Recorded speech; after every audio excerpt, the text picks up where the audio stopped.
Assalamualaikum warahmatullahi wabarakatuh. Alhamdulillah wassalatu wassalamu ala rasulillah. Allahumma shalli ala sayyidina Muhammad wa ala ali sayyidina Muhammad, amma ba'd. Pada kesempatan kali ini kita akan mempelajari bab 3 yang berjudul Peran Syu'abul Iman dalam menata kehidupan. Seperti hal yang kita ketahui, rukun iman itu terbagi menjadi 6 bagian. Yang pertama, iman kepada Allah. Yang kedua, iman kepada malaikat-malaikat Allah. Dan yang ketiga, iman kepada kitab Allah. Dan yang keempat, iman kepada rasul-rasul Allah. Dan yang kelima, beriman kepada hari kiamat. Dan yang keenam adalah iman kepada qada dan qadar Allah. Dalam keimanan memiliki cabang-cabang yang kita sebut dengan syu'abul iman. Lantas apa hubungan antara rukun iman dan syu'abul iman?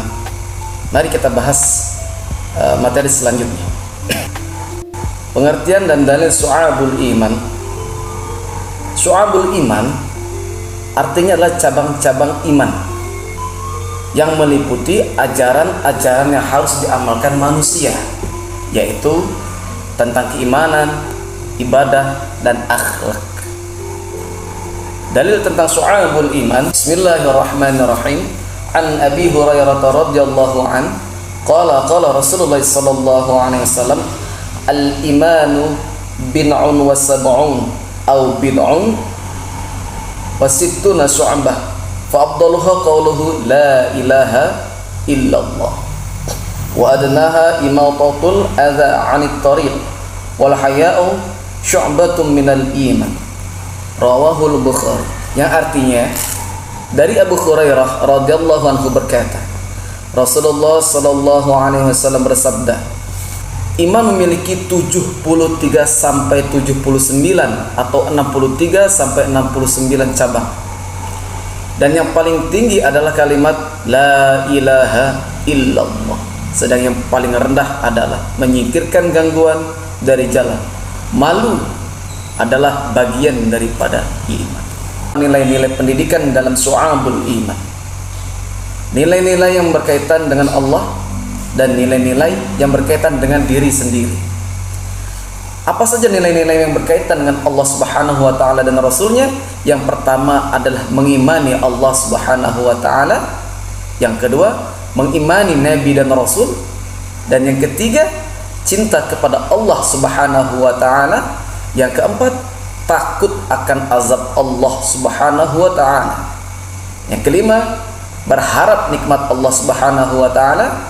Dan yang keenam, berserah diri kepada Allah Subhanahu wa taala. Adapun nilai-nilai yang berkaitan dengan diri sendiri, pertama adalah berhati-hati dalam berkata-kata. Seorang yang beriman harus senantiasa menjaga lisannya untuk berkata yang baik dan jangan sampai berbicara atau berkata yang buruk. Yang kedua, menjaga farji ataupun menjaga kemaluan. Yang keempat, makan dan minuman yang halal. Seorang yang beriman harus senantiasa menjaga pola makannya. Seorang yang beriman harus tahu makanan yang halal dan yang haram. Yang keempat, menjaga diri dari harta haram. Nilai-nilai pendidikan dalam syu'abul iman, nilai yang berkaitan dengan manusia. Yang pertama adalah selalu bersikap baik. Seorang mukmin harus senantiasa berbuat baik kepada siapapun. Yang kedua, tidak menyakitin orang lain, baik itu melalui tangannya ataupun lisannya. Yang ketiga, patuh pada pemerintah. Dan yang keempat, berbuat adil, baik terhadap diri sendiri, orang lain, dan kepada Allah. Yang kelima, saling menolong dalam kebaikan. Dan perlu kita ketahui, macam-macam cabang iman yang ada hubungannya dengan hati itu ada 30. Yang pertama, mengimani adanya Allah Subhanahu wa taala dengan segala sifat dan zat yang ada padanya. Dan yang kedua, mengimani Allah Subhanahu wa taala sebagai satu-satunya sang pencipta dan tidak ada Tuhan selain Dia. Dan yang ketiga, mengimani adanya malaikat. Keempat, mengimani kitab-kitab Allah Subhanahu wa taala yang diturunkan kepada nabi dan rasul. Dan yang kelima, mengimani rasul-rasul yang diutus Allah Subhanahu wa taala kepada manusia. Dan yang keenam, mengimani qada dan qadar Allah yang baik maupun yang buruk. 7, meyakini akan terjadinya hari akhir, siksa kubur, kebangkitan setelah kematian, perhitungan amal, dan jembatan Shiratal Mustaqim. Dan kedelapan, meyakini adanya surga sebagai balasan bagi orang yang beriman, dan meyakini adanya neraka sebagai balasan bagi orang yang berbuat dosa. Dan yang ke-10 adalah mencintai Allah Subhanahu wa taala. 11, mencintai sesuatu karena Allah Subhanahu wa taala, dan begitu pula membencinya pun karena Allah Subhanahu wa taala. 12, mencintai Nabi Muhammad sallallahu alaihi wasallam dan siapapun yang memuliakan serta mengikuti ajaran beliau. 13, ikhlas dalam melakukan kebaikan serta menghindari sifat orang munafik. 14, melakukan taubat nasuha atas dosa yang telah lalu serta bertekad tidak akan melakukannya kembali. 15, merasa takut kepada Allah Subhanahu wa taala. Dan yang ke-16, berharap rahmat dan kasih sayang Allah Subhanahu wa taala. 17, tidak berputus asa dari rahmat Allah Subhanahu wa taala. 18, bersyukur apabila memperoleh kenikmatan.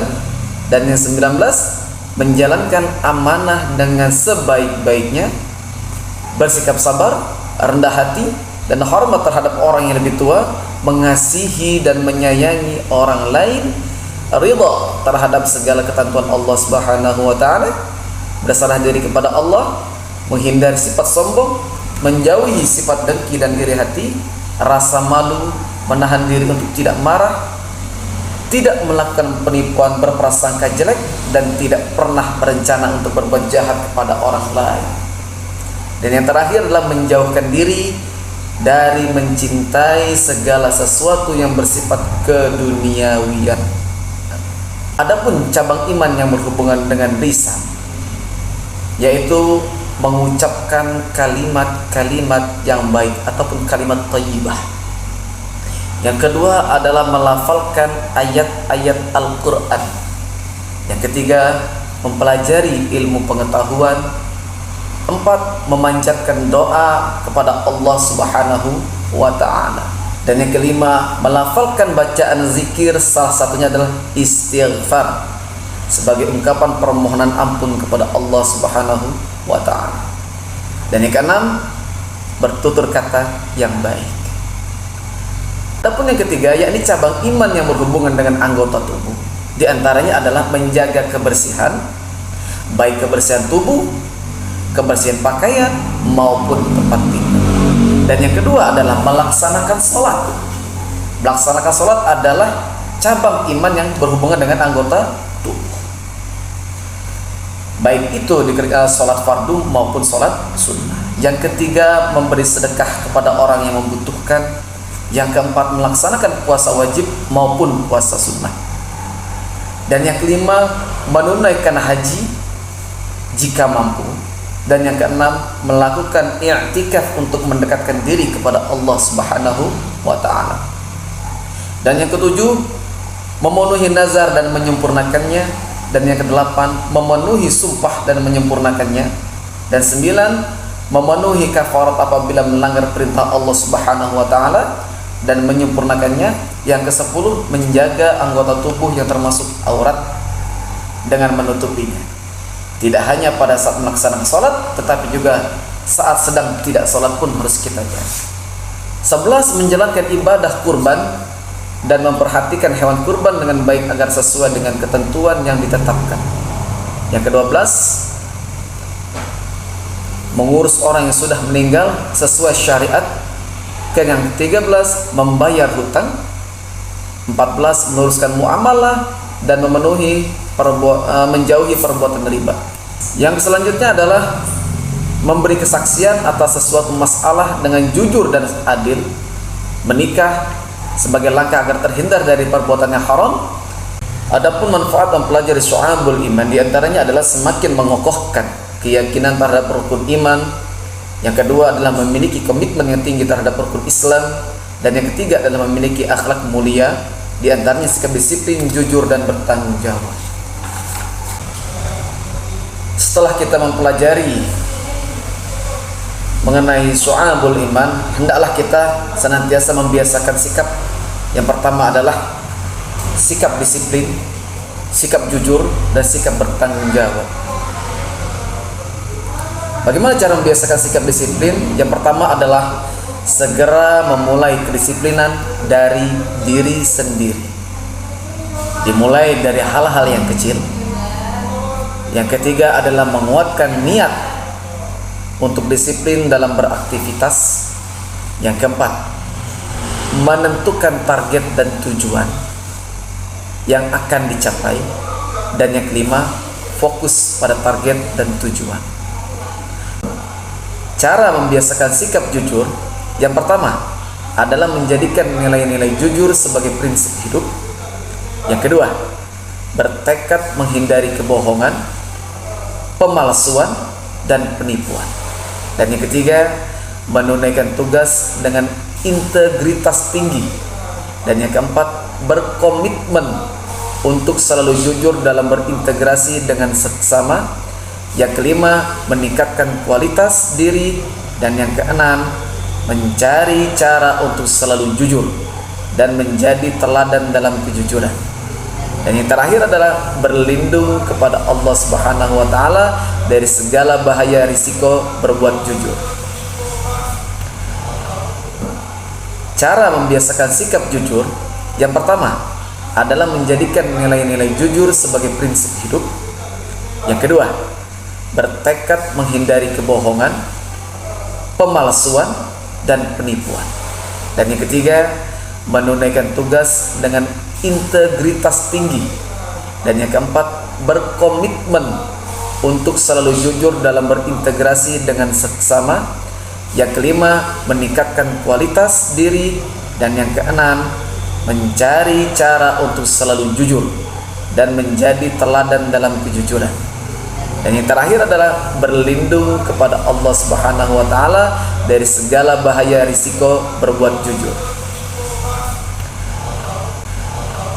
Selanjutnya adalah cara membiasakan bertanggung jawab.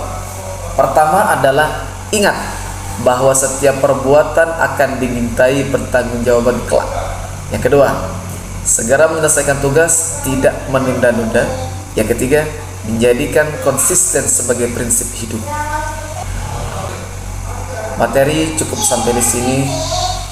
Semoga bermanfaat. Akhir kalam, assalamualaikum warahmatullahi wabarakatuh.